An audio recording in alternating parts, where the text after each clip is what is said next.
and over to me because of my relationship with them. And a lot of these are just naturally growing here now, like the 15-foot butterfly bush here and a 12-foot one here that I didn't plant, that are growing over onto my porch. So it's pretty magical. But if you'd like, I would offer a smudge to everyone. Would that be okay? Yes, I would love that. And that is, I love that that's how you opened, or how we opened the whole show. So yes, please. I would absolutely love that. So all of us during these times, just with everything that's going on out in the world, may need to do a little bit of purification several times throughout the day, whether that's breathing and just letting go.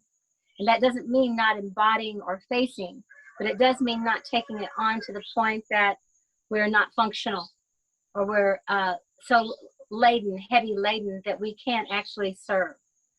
So the cleansing to me is very important, and I did jump in the shower shortly before we came on. Certainly water is one of the best, but also the smoke that comes from the holy smokes, if you will, the holy smoke that comes from smudging with things like sage. And so I'm standing here with an old wand of mine. It's a little beaten up. It's got Our Lady of Guadalupe on it, and it's been a little ragged because it's been used so many times. I've got some that are kind of physically prettier, but this one, kind of like me, has seen a few years. And this is the one I want to bring the energy to, because this one, the other half of it belonged to my Seneca Wolf Clan grandmother that adopted me in my early 40s. So this means a lot to me, and it's the opening. This particular fan opens the energies, because it's blue heron. It opens the energies to the dog star, to Anubis, and to the blue star mysteries. And the blue star mysteries were very, very sacred to Grandmother Twyla on her earth walk and her people. So I'm going to get some sage here.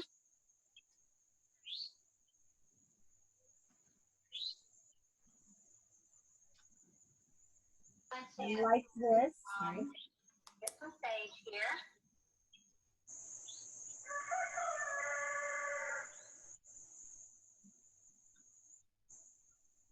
Like this, get some sage here. Sorry for the echo.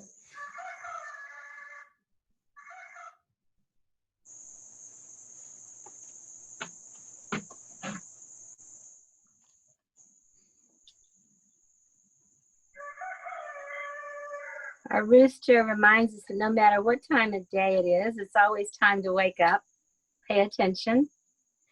His name is Egherd, like Edward, except Egherd. So just sending out some sacred smoke to all of you.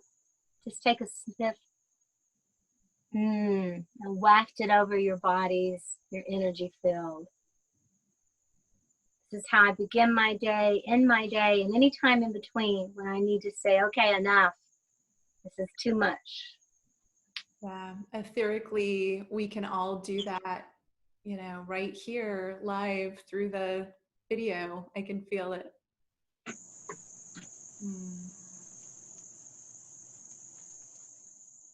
And then I also, after I've cleansed myself, I look to the directions and call in the east for new beginnings, and the winged ones in air.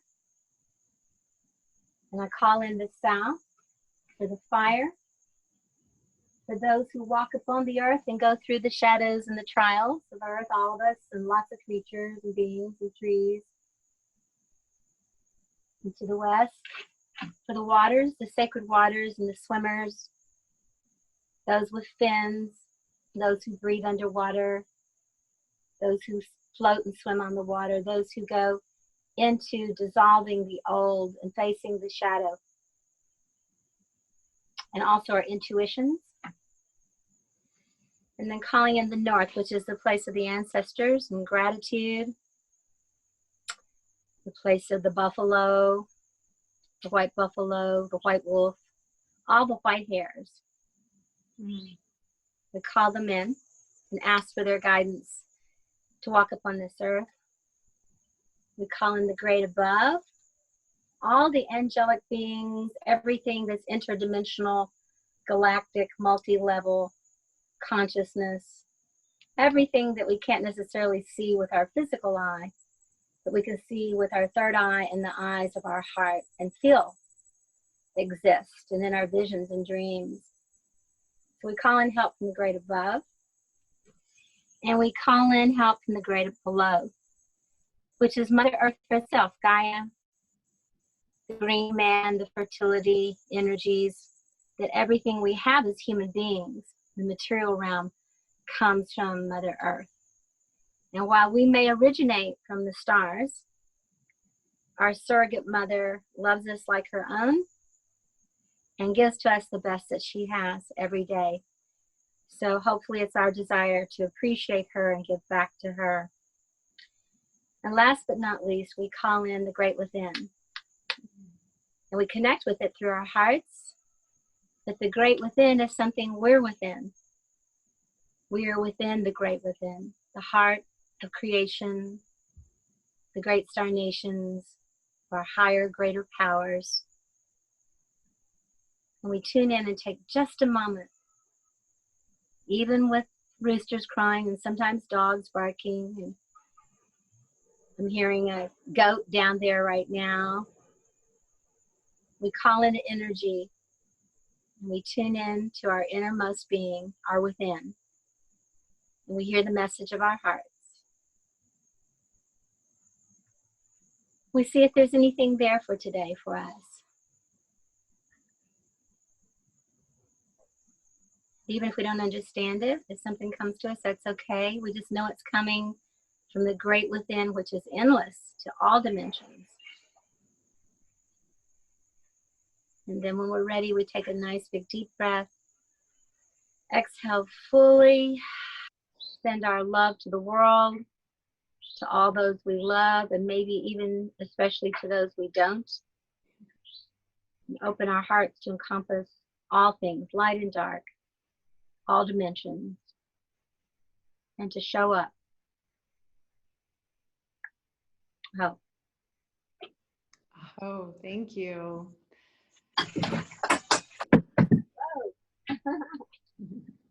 We are in. One of my plants turned over there. Okay. You okay? Yeah, one of the plants I turned around. It's a very heavy. I don't know if you can see them or not, but I have these.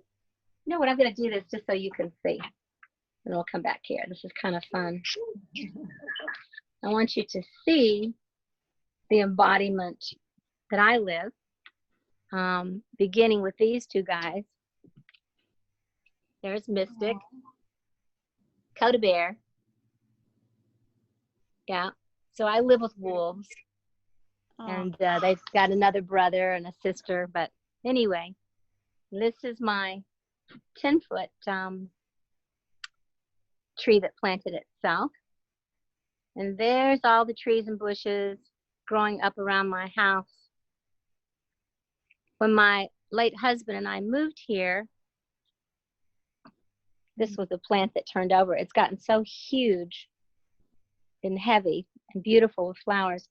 But when my late husband and I first moved here in 2003, he said, let's create the Garden of Eden here on top of this mountain. So this is what I surround myself every day and right off my porch so that I can be in nature, because the best way I have found to touch in with magic and life is to touch in with nature itself. So this corn planted itself. So it's growing right in the middle of the plant. And this is the 15-foot butterfly tree that planted itself. Wow. 6 years ago when he passed away. So I think that it's related to him.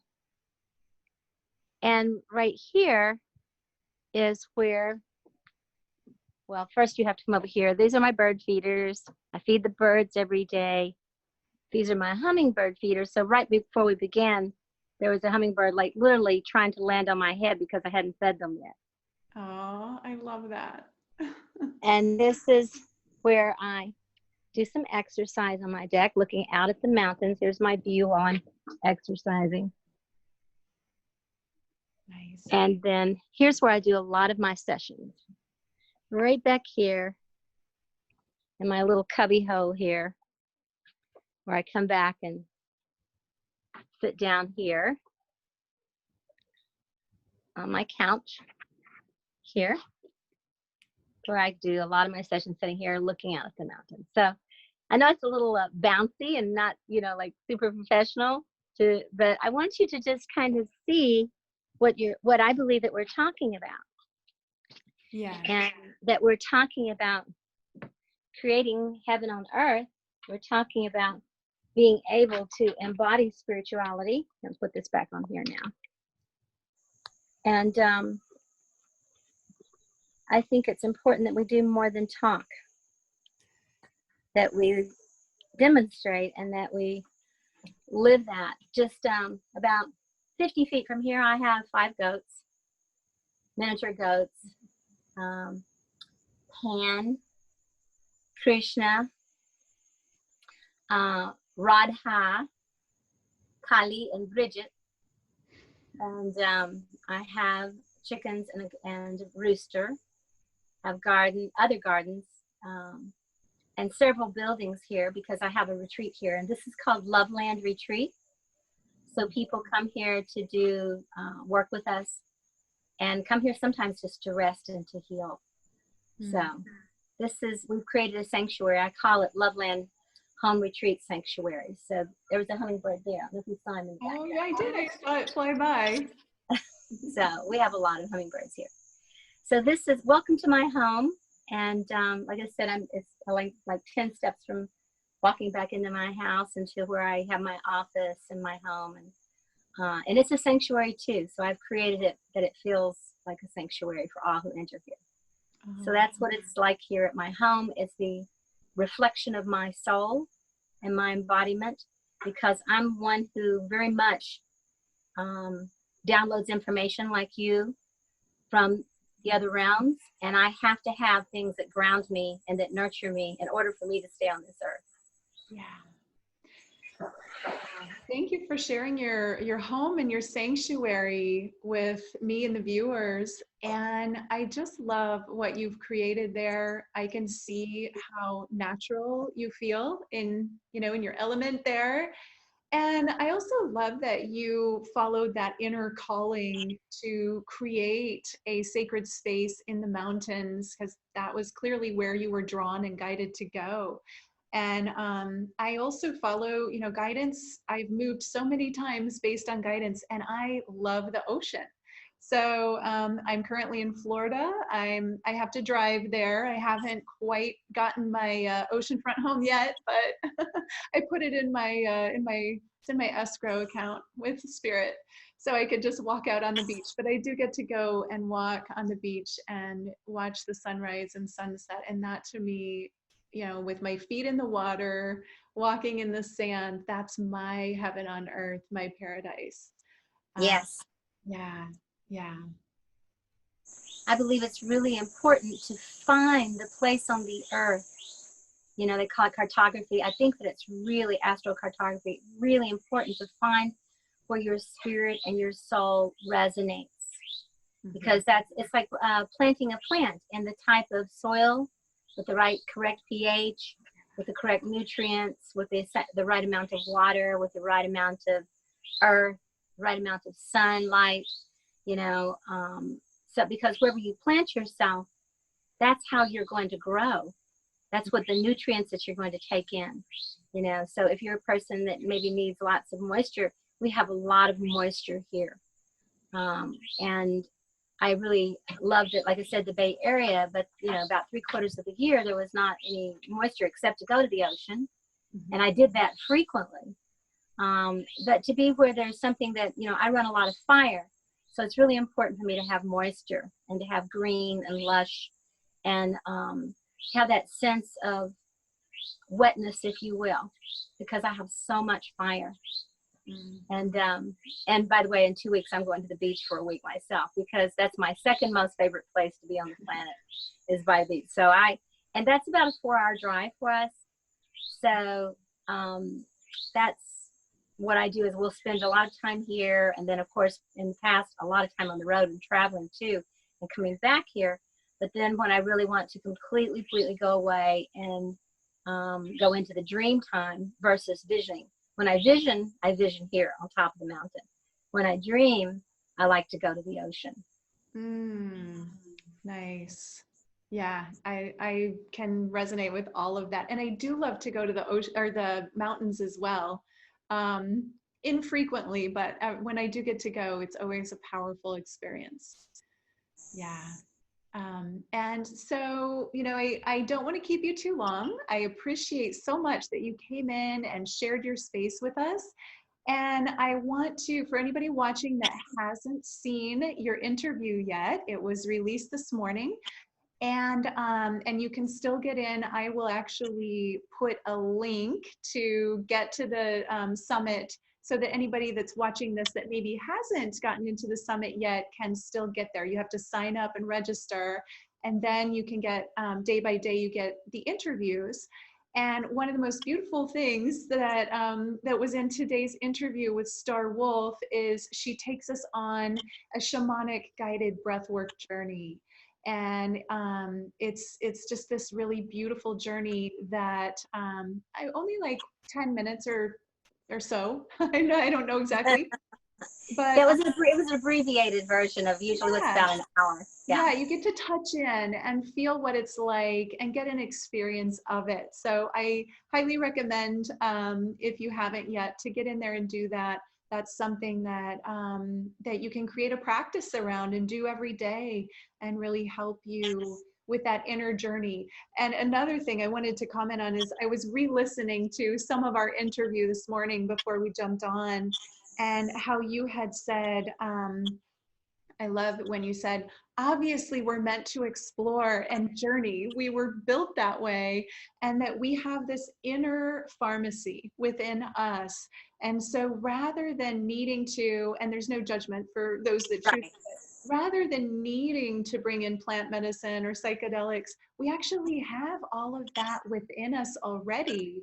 And the breath work causes, or believed causes, DMT to be released in the brain. And you can have, you called it the perfect microdose to have you break open but not blow out. Well, our bodies and our psyches know how much we need, unless we've gotten off kilter. If we're out of balance with ourselves, we're either depleted of that, I call it ecstasy molecule, we're either depleted from it. It's funny, right as I said that, my fountain over here clicked right on because it's solar powered. And so that didn't have enough sunlight. So the sunlight just came out and it clicked on, you know, that it had just the right amount of what it needed to turn on. So it's a very, you know, little synchronicity. It's like, okay, we have that within us, and we just have to have enough energy, you know, to breathe, and to breathe in a certain way for a little bit of an extended period of time. Even 10 minutes will work to turn that on and to let it bathe our bodies in that energy. And, you know, if we don't have, if all we're experiencing is pain, especially right now in the world, and we need to experience some pain in order to grow. A lot of us just won't grow if we're not uncomfortable. But we don't need just constant pain. So if we don't have pleasure in our bodies, and we can't recognize beauty and ecstasy and pleasure, then we also won't grow. You know, we'll just be too depressed. And so by releasing these chemicals in our bodies, we get back to our original nature, which is to be multidimensional and to be able to live in all realms at once, the above and the below and the within and all the directions, all the multidimensional levels of consciousness. When we have connection to that, then we can withstand any growing pains or anything that's uncomfortable in our lives, or anything that's hard. We can get to bigger answers and solutions. If we're only stuck in the mundane, you know, and you know, sometimes washing dishes or cleaning up after the dogs is a little mundane, but you can put on music doing that. You can, you know, smudge before you do it, and it changes the mundane. The mundane suddenly becomes very sacred, and there's not a resentment about being in the world doing the everyday things of life. So it's so important to bring all these dimensions together. And the breath is a way to do that every day. I do breathing, especially some sort of breathing throughout the day. Just like when I go to get a drink of water, I remind myself I need to have this amount of water each day, and I have a little canister, and I fill that 4 times, and I drink that. Well, it's the same thing with breathing. Oh, I'm not breathing. Not really, and it immediately changes things. So the only other piece I would say about that is that when we take anything, it's kind of one size fits all, kind of like when they give people, antidepressants or even antibiotics or whatever. My system is set up for those kinds of things. It doesn't work very well, or I feel overwhelmed. My body's overwhelmed with it. But my psyche doesn't do that. It will not overwhelm me if I allow it to show me what I need to see and set sacred setting for that to happen. Mm-hmm. So thank you for bringing that up, because if that's the one message I could give to people right now, especially right now, whether you're in a high rise in downtown, the city of New York City, or you're on the mountains in the top of Peru, is to breathe. Is to breathe and remember who you are. Remember all the access and help we have from below and above in all directions, and that we can find the answers, and that we can live in the way that we choose to, if we can remember that. Yes, thank you, Star Wolf. So beautiful. Just breathe. We all have breath. We all have breath. If we're alive, we have it. And you don't have to go anywhere to get it. And you don't have to have a guide, although it's nice to have a guide. But we all have that. So that's something we can always bring to remind us of our sacredness and our connection. So thank you for that reminder. I appreciate you so much. And I invite you, Star, I know there are some comments already on Facebook. I haven't quite figured out how to check the comments live, but I will learn that. That's on my list. But in the meantime, I'd love it if you would just, I invite you to come in and make comments on those people that have already commented. There's some beautiful comments from people that have already watched your interview today, and they're just so appreciative. And so I thank you, everybody, for commenting, for leaving your feedback, for watching. And if you haven't yet, I'll be sure to put a link in so you can get in on the summit. It's 25 days of amazing speakers and wonderful free gifts, including a free gift from Star Wolf. So be sure you don't miss it. All right, and with that, thank you for doing this. Thank you for showing up at this time and for creating this matrix for us to bring this to people, especially now.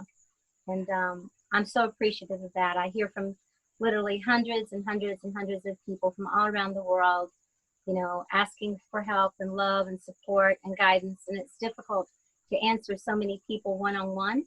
So this is a beautiful way to bring people together in this kind of consciousness, and hopefully through this summit and through all the speakers, through all those who are sharing what they've learned with each other and with all of us, that this will give people more of a connection and support that they may need during this time. So thank you for doing that and for being a visionary around that and creating it. My pleasure.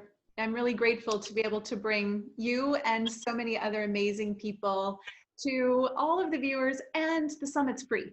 So you can watch for free, you can get all the free gifts, and it costs you $0. All you have to do is register. So it's really my pleasure to bring this. This is my gift to the community, and I know that people will transform from all of this incredible information. So thank you again, Star Wolf. I'll be in touch, and I just appreciate everything, all the sacredness that you bring to everything you do. Thank you. Bye.